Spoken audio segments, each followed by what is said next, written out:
Hey guys, Max Convexity here. Hope everyone's having a great day. It was a good day for these three funds. Way better than yesterday, that's for sure. Alright, let's look at the QQQYs first. These guys sold 163 options, put options at the 16,780 level, making 16,780 our max profit. So we need to close there or above to achieve a max profit.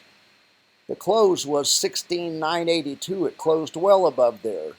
$1.2 million winner, 46 basis point capture or profit today, and they made 8 cents a share. Not bad. They did lose 5 cents a share yesterday, but they've been on fire before that.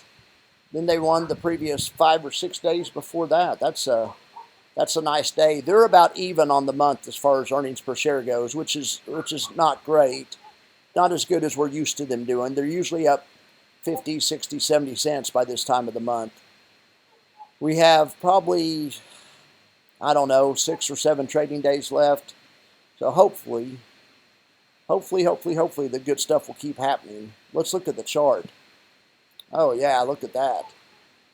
Well, that's something else. That is something else. Even when it sold off, the dip was bought.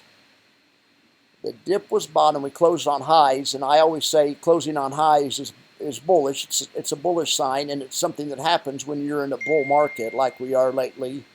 Look at that day we closed on the highs, and then we kept going up. That day we closed on the highs, and we went up the next day. That day not quite on the highs. That day not quite on the highs. Then we started chopping here. Then we pulled back, but now we're back to closing on the highs. So what's going to happen next is the volatility is going to, if we keep going up, the volatility is going to shrink, and that's not good for the amount of premium these guys are able to gather. But it's good when the market goes up because you don't have to worry about your net asset value getting hurt. All right, so let's look at IWMY next. IWMY, these guys sold 498 options at the put options at the 1920 level, so that's their max profit. They got $13.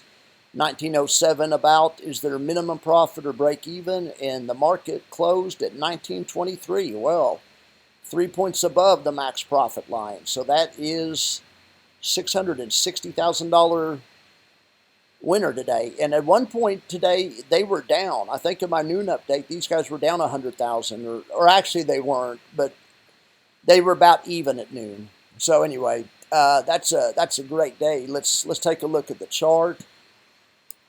IWMY trades Russell options, of course.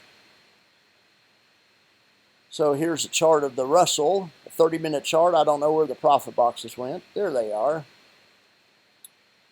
Well, yeah, see, at lunchtime, they were actually underneath the minimum profit. They were actually showing a loss at lunchtime. My spreadsheet was 15 minutes behind when I did the lunch update, so it still showed them ahead $50,000, but they weren't. They were showing a loss for a while.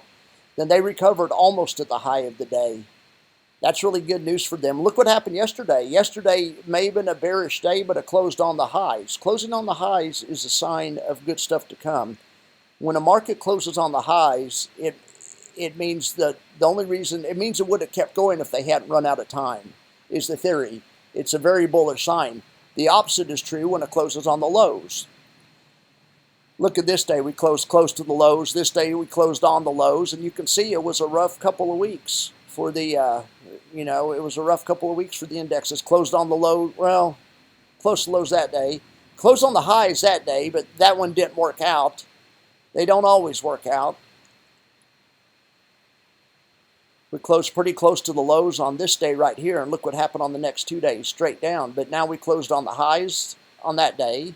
The dip was bought, and now we closed on the highs this day as well. There's only a few days left in the trading month, so hopefully this thing will go straight up and just do the best it can. It got kind of a rough start. I'm showing it's underwater by 87 cents right now, earnings per share wise. All right.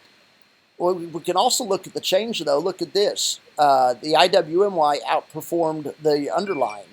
The underlying, Russell was up 0.5%. IWMY was up 1.16%. If we're just talking about the price. Let's check back and see what the QQQYs did.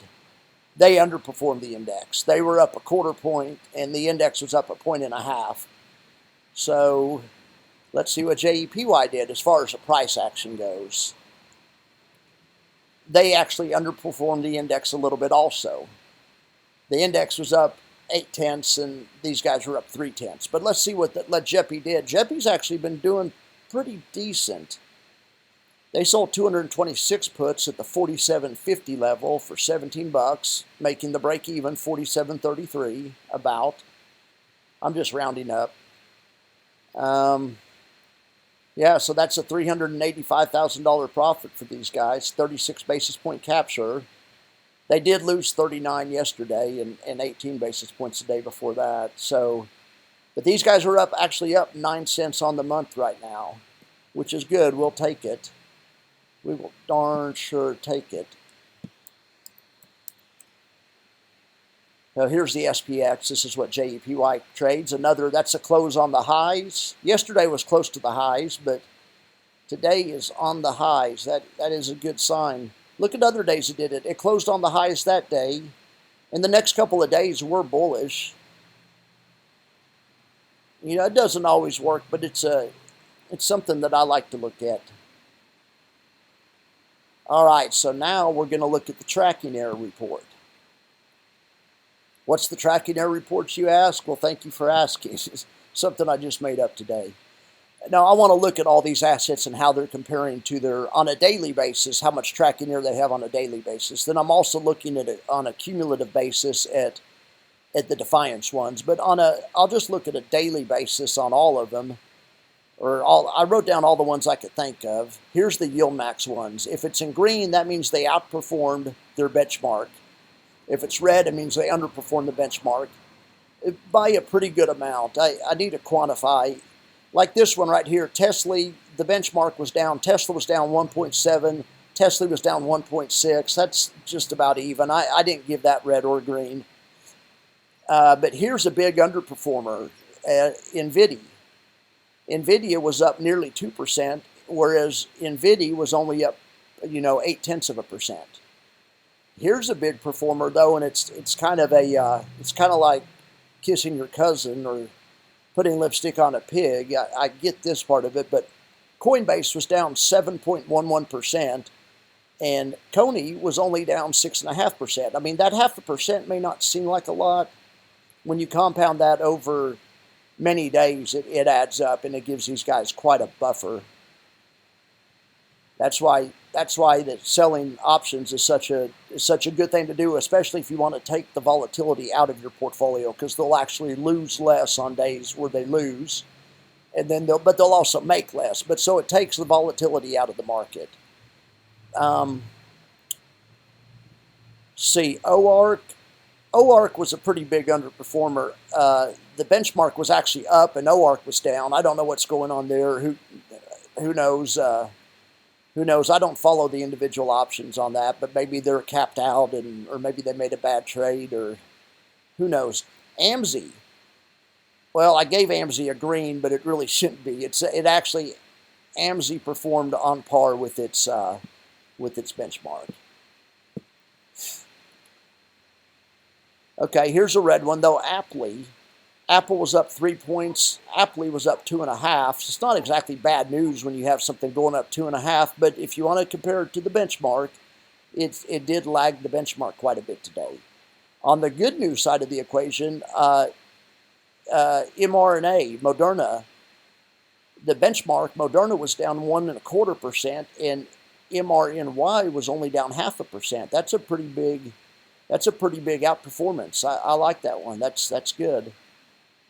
Microsoft was about even with MSFO. PP was a big underperformer today. The benchmark was up 3.6, and PP was only up 2.3. Why does everyone call that PP? What's the deal with that? Isn't it pie? I don't get that, but it's cool. I like saying PP. Anyway, PP was a big underperformer today. FBY that also should just be, FBY was about on par with its benchmark. DISO, Disney, was a pretty good size underperformer today. Disney itself was up 2 points in the high yield fund. DISO was only up 1.35. I'll make this list more complete. I know there's other funds on there. I just got this idea like an hour ago. All right, but up here, there's the ones I'm more interested in because, like you guys know, I'm a big fan of the indexes. So on the indexes, I'm just going to, green's which one performed the best, and red is which one performed the worst. Okay, so on the SPX indexes, S&P 500 indexes, boy, the mailman's here. Jax is going to go crazy. He's inside right now. But so SPY was a big performer today. SPX was up 0.8 of a point, really 0.9 of a point, and SPY was up more than any of the other from the S&P high yield complex right there. The worst performer was XYLD, the Global X Fund. Let's look over here at the NASDAQ high yield funds. They all underperformed, but the best performing of the underperformers was JEPY. No surprise, that's a good fund. I like that quite a bit. They do a good job at JP Morgan. Charge a pretty fair expense ratio too.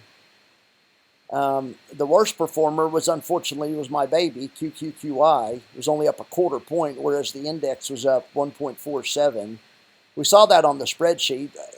They made $1.2 million, and it was 8 cents a share. But still, compared to how much the index was up, that is going to cause quite a bit of drag. And then in the Russell 2000 high yield funds, the IWMY was the big winner today, and it actually outperformed the index. That's pretty good. I mean, and then RILD underperformed actually RILD was about on par with the index. All right, guys, you have a good one. I hope you like the tracking error report. I'll try to make it better by tomorrow. Have a great day.